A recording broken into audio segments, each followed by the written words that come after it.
President ভবন থেকে মরহুম প্রেসিডেন্টের লাশ সংসদ ভবনে নেয়ার পথে রাস্তার দুধারে সেনা, নৌ ও বিমান বাহিনীর সদস্যরা অভিবাদন জানান।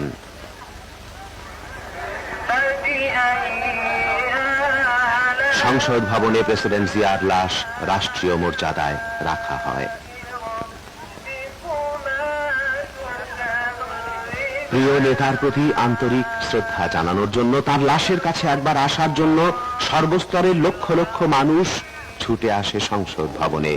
সারিবদ্ধভাবে এগিয়ে যায় অশ্রু সজল চোখে।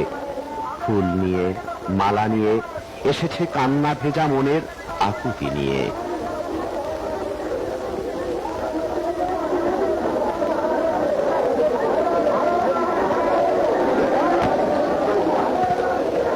জাতীয় পতাকায় আচ্ছাদিত মরহুম প্রেসিডেন্টের লাশ নামাজে জানাজার জন্য এক বিশাল সব মিছিল সহকারে মানিক মিয়া এভিনিউয়ে নিয়ে যাওয়া হয়। অস্থায়ী প্রেসিডেন্ট, প্রধানমন্ত্রী, মন্ত্রিসভার সদস্য, তিন বাহিনী প্রধান, কূটনীতিক, রাজনৈতিক নেতৃবৃন্দ, সশস্ত্র বাহিনীর সদস্য এবং সর্বস্তরের লক্ষ লক্ষ অশ্রু সজল শোকাকুল মানুষ শরীক হন মরহুম প্রেসিডেন্টের নামাজে জানাজায়। মিরপুর থেকে ফার্মগেট পর্যন্ত এবং আশেপাশের প্রতিটি সড়ক ও বাড়ির ছাদ সহ সমগ্র মানিক মিয়া এভিনিউ এক বিশাল জনসমুদ্রে পরিণত হয়।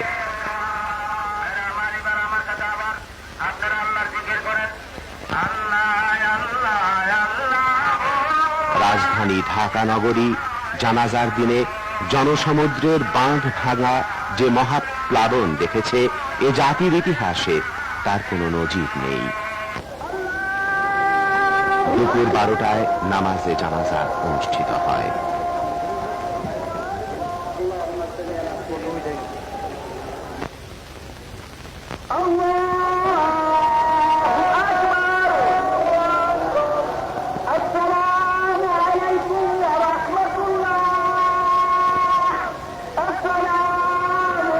জানাজায় মরহুম প্রেসিডেন্টের রুহের মাগফিরাত এবং দেশের স্বাধীনতা, সার্বভৌমত্ব ও সংহতি রক্ষার জন্য সর্বশক্তিমান আল্লাহ তাআলার রহমত কামনা করে বিশেষ মুনাজাত করা হয়।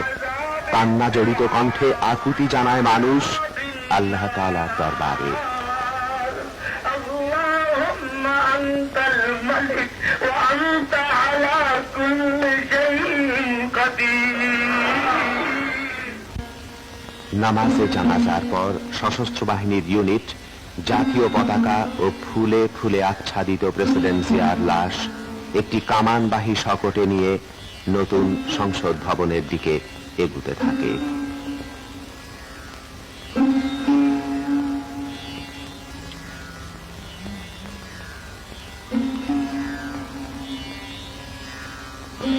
লাশের পেছনে ছুটে চলে শোকাকুল লক্ষ জনতার বিরাট মিছিল।